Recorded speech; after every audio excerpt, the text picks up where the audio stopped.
I wonder if I could persuade you to answer a question in English, perhaps. President Trump has called Russia a paper tiger, has said that European countries should shoot down Russian planes if they violate European airspace.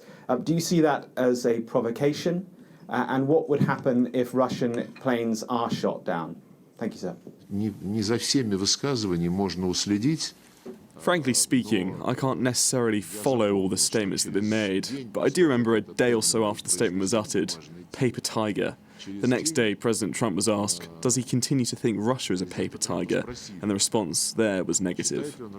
Try to understand that a drone, when it is flying not over our territory, if it crosses someone's border but has left our airspace, probably everyone has the right to do with that drone whatever they consider necessary to ensure their security. But if there are attempts to shoot down any flying object, or indeed any object at all, on our territory, in our airspace, then I think people will seriously regret it if they go for such a gross violation of our territorial integrity, our sovereignty.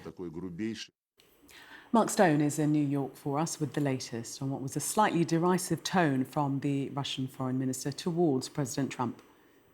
Yes, I certainly sensed a gentle mocking there by Russia's foreign minister of the American president, suggesting that he couldn't follow day to day what President Trump was saying, or at least that President Trump changes his tone day to day. He certainly did that this week on Ukraine, on the issue of Ukraine, saying now that he thinks that maybe Ukraine can take all its territory back. And specifically, he called Russia a paper tiger, then rowing back slightly on that comment a day or two later. But I think the most interesting part of what Sergei Lavrov said to me was on this issue of Russian planes being shot down. I put that to him, as you heard, and he said that if Russian planes were in NATO airspace, then NATO would do what it needed to do. Now, I thought that was interesting, but then more than that, he said if any Russian planes are shot down over their own territory, over Russian territory, well, then that would be a serious provocation. So, look, at the end of this week, it's quite hard to see where the American president stands on the issue